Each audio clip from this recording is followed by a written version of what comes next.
নিরামিষের দিনে রান্না করাটা নিয়ে আমাদের হাউসওয়াইফদের একটা সবসময় চিন্তাই থাকে, কী রান্না করা যায়। তো যাই হোক, আমারও সেই রকম চিন্তা থাকে যে নিরামিষের দিনে কী এমন ভালো মুখরোচক রান্না করা যায়। সবসময় তো আর ওই রকমভাবে কিছু করা যায় না, তাই ঘরে থাকা যে সমস্ত জিনিস থাকে তার মধ্যেই চেষ্টা করা হয় যে ভালোভাবে এবং টেস্টি হবে মুখরোচক কিছু রান্না করা যায়। তো সেই রকমভাবেই একটা রান্না আজকে বন্ধুরা আমি তোমাদের সঙ্গে শেয়ার করতে চলে এসেছি। কেমন আছো বন্ধুরা? আমার নতুন একটা ভিডিওতে তোমাদের সবাইকে অনেক অনেক স্বাগত। তো আজকে আমি রান্না করব লাউ ডাল। তোমরা ভিডিওটা প্রথম থেকে পুরোটা দেখতে থাকো, আশা করি তোমাদের ভিডিওটা ভালো লাগবে। তো তার জন্য আমি প্রথমেই নিয়ে নিয়েছি মুগের ডাল। প্রথমেই দেখলে কিছুক্ষণ ভালো করে ধুয়ে রেখেছিলাম, তারপরে এটাকে একটা সিটি দিয়ে নেব। তার জন্য প্রেসার কুকারে পরিমাণ মতন জল, হলুদ, নুন দিয়ে আর একটুখানি সাদা তেল বা যে সর্ষের তেল যে কুচি তোমার দিতে পারো, তারপর একটা সিটি নিব। পুরোটা মিলাবো না, মানে একটু রজরজে টাইপের থাকবে, ওই রকমভাবে রেখে একটা সিটি দিয়ে নিব।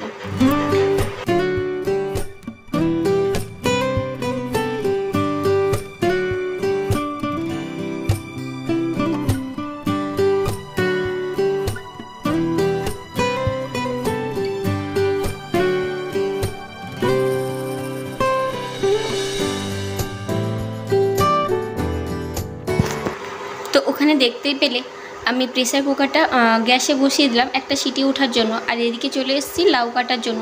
অ্যাকচুয়ালি এই রান্নাটা আগের দিন করেছিলাম, তো ভাবলাম তোমাদের সঙ্গে এই রেসিপিটা শেয়ার করি। তো তার জন্য দেখো এই লাউটা বেশ বড় বড় সাইজ করে কেটে দিব। আচ্ছা, তার আগে আমাকে বলো, কে কে এই লাউয়ের চুপি ভাজা খেতে ভালোবাসো? আমার তো খুব ভালো লাগে। লাউ, চাল কুমড়ো, কুমড়ো, এই যে খোসাগুলো না, এই মানে জিনিসগুলো খেতে আমার খুব ভালো লাগে। আর মজার কথা কি জানো, আমার ছেলেও কিন্তু এটা খুব ভালোবাসে খেতে। যাই হোক, এই খোসাগুলো একটু মোটা করে কেটে নেব, কারণ ওই যে বললাম আমার চুপি খেতে ভাজা খেতে খুবই ভালো লাগে। তো তাই দেখো, এটা আমি খোসাটা প্রথমে ছাড়িয়ে নিচ্ছি, তারপর একটু মাঝারি সাইজে, মানে ছোট ছোট নয়, জাস্ট একটু বড় সাইজের করে এটা কেটে নেব। এই লাউ কাটতে বসে আজ একটা পুরনো কথা খুব মনে পড়ে গেল জানেন। চলেন আজ সেটাই আপনাদের সঙ্গে শেয়ার করি। শহরে থাকার কারণে আমার না সবসময় ওই দিনক্ষণ খুব একটা মনে থাকে না, তার উপরে ওই পূর্ণিমা অমাবস্যা তো আরোই নয়। তার জন্য কী করি, আমি চেষ্টা করি সকালের দিকে একবার ফোন করে, বা আগে হয়তো যখন মনে পড়লো তখন মাকে ফোন করে জেনে নিই আজকে মাছ, মাংস, রসুন এগুলো খাওয়া যাবে তো। যাই হোক, ওই রকমই একটা, আমার অতটা ঠিক মনে নেই, চৈত্র মাস বা ভাদ্র মাস এইরকম একটা কিছু হবে যেই মাসে লাউ খাওয়া যায় না। তো যাই হোক, আমি তো মার্কেট থেকে লাউ কিনে নিয়ে চলে এসেছি, আর আমার মাকে জিজ্ঞাসা করা হয়নি। ঘরে নিয়ে এসে লাউটা মাকে দেখাতেই মা তো তিলিং তিলিং করে লাফানো শুরু করেছে। ঘরে লাউ নিয়ে এসেছিস, আজকে লাউ খাওয়া হয় জানিস না? লাউ খাওয়া হয় না তো আমি এখন কি করব? তুই দোকানে নিয়ে যা, দিয়ে চেঞ্জ করে নিয়ে। এবার বলো, গ্রামে হলে একটা আলাদা কথা, কিন্তু শহরাঞ্চলে দোকানে নিয়ে গিয়ে চেঞ্জ করানোটা খুবই একটা মানে অকওয়ার্ড লাগে। তো তাও মাকে বুঝিয়ে যখন পারলাম না, আলটিমেটলি আমি দোকানে নিয়ে গিয়ে চেঞ্জ করে নিয়ে আসলাম। অবশ্যই দোকানের লোকটা চেনা জানা ছিল। যাই হোক, আমার এদিকে দেখলেন ওই রকম লাউটা কাটা হয়ে গেছে আর টমেটোটা কেটে নিয়েছি, আর এদিকে দেখেন আমার ডালটা সেদ্ধও হয়ে গেছে। কিছু কিছু পুরনো স্মৃতি মনে পড়লে খুব হাসি পায় জানেন। যাই হোক, চলেন বাবা এবার বাকি রান্নাটা কমপ্লিট করি। এবার দেখি, এবার আমার এদিকে লালটা কিন্তু সেদ্ধ হয়ে গেছে। এবার এই সঙ্গে লাউটা দিয়ে একটা সিটি তুলে নেব। যেহেতু বললাম আগে ডালটা পুরো সেদ্ধ করিনি, একটা একটা দানা রয়েছে, তো তাই একটু টমেটো আর লাউ দিয়ে আমি আর একটা সিটি তুলে নেব।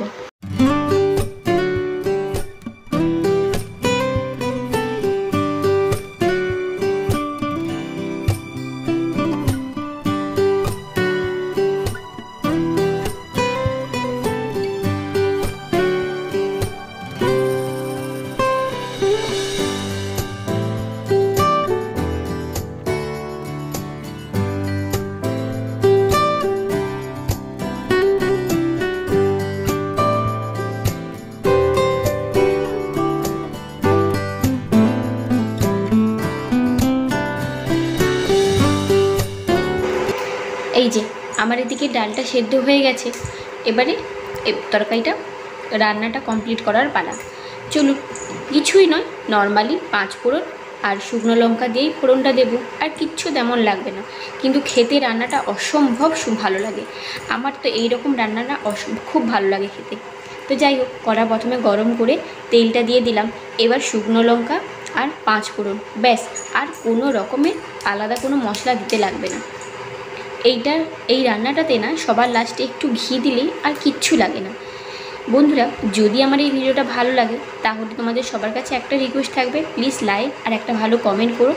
আর যদি নতুন হয়ে থাকো তাহলে অবশ্যই আমার চ্যানেলটাকে সাবস্ক্রাইব করে পাশে থাকা বেল আইকনটা প্রেস করে দিও, সঙ্গে সঙ্গে যাতে নোটিটা পেয়ে যাও। তো চলো এবার ভিডিওটা দেখতে থাকো। সত্যি মাঝে মাঝে মনে হয় খুব সামান্য মশলাতেও রান্না অতুলনীয় হয়ে ওঠে। এই যেমন দেখো এই রান্নাটা, না না নিজে করেছি বলে নিজের রান্নার হাতের প্রশংসা করছি না, তোমরাও বাড়িতে করে দেখো, তারপরে বলো যে সত্যি খেতে ভালো হয় কি না। এদিকে দেখো আমি জাস্ট ফোড়নটা দিয়ে দিয়েছিলাম, আর এদিকে একটুখানি হলুদ দিয়েছিলাম, আর তরকারির মশলাটা হাতে রাখার জন্যই একটা টমেটো ফেলে দিয়েছিলাম। ব্যাস, এই যে কড়াটা বেশি গরম হয়ে যাওয়ার জন্য চারপাশে ছিটকে পড়েছে। যাই হোক, ব্যাস এবার সমস্ত সবজিটা মানে ডালটা আর লাউটা একসঙ্গেই দিয়ে দিলাম।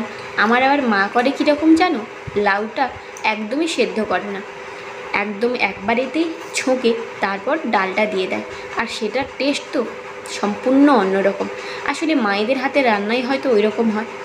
যাই হোক, এদিকে আমি ডালটা ছুঁকে দিয়েছি, আর এবার একটু ফুটে গেলেই ঘি দিয়ে নামিয়ে নিলেই হয়ে গেল লাউ ডাল রান্না।